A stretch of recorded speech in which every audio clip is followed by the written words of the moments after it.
மத்திய மாநில அரசுகள் முஸ்லிம்களுக்கு இடஒதுக்கீடு வழங்க வேண்டும். பாப்புலர் பிராண்ட் இந்தியா சார்பில் ஆர்ப்பாட்டம். தமிழகத்தில் முஸ்லிம்களுக்கான இடஒதுக்கீட்டை 7% உயர்த்த கோரியும் மத்திய அரசு 10% இடஒதுக்கீடு வழங்க வேண்டும் என வலியுறுத்தி மதுரையில் பாப்புலர் பிராண்ட் ஆப் சார்பில் ஆர்ப்பாட்டம் நடைபெற்றது. முஸ்லிம்களுக்கான இடஒதுக்கீட்டை அதிகரிப்பதற்காக கடந்த சட்டமன்ற தேர்தலின் போது தமிழக முதல்வர் ஜெயலலிதா அளித்த தேர்தல் வாக்குறுதி அடிப்படையில் தமிழகத்தில் முஸ்லிம்களுக்கான 3.5% இடஒதுக்கீட்டை 7% உயர்த்த கோரியும் தேசிய அளவில் நீதிபதி ரங்கநாதன் மிஸ்ரா கமிஷன் படி முஸ்லிம்களுக்கு மத்திய அரசில் கல்வி வேலை வாய்ப்புகளில் 10% தனி இடஒதுக்கீட்டை வழங்க வலியுறுத்தியும் மதுரையில் தலைமை தபால் நிலையம் அருகே பாப்புலர் பிராண்ட் சார்பில் அதன் மாநில செயற்குழு உறுப்பினர் முகமது நர்சுதீன் தலைமையில் ஆர்ப்பாட்டம் நடைபெற்றது.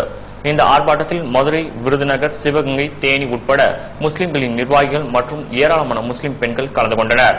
இதேபோன்று தஞ்சாவூரிலும் முஸ்லிம்களுக்கான இடஒதுக்கீடை வலியுறுத்தி பேரணி தஞ்சை திலகர் திடல் பகுதியில் இருந்து துவங்கி முக்கிய வீதிகள் வழியாக ரயில்வே நிலையங்கள் பகுதி அடைந்தது. இதில் இடஒதுக்கீட்டை வலியுறுத்தி பேரணியில் கோஷங்கள் எழுப்பப்பட்டன.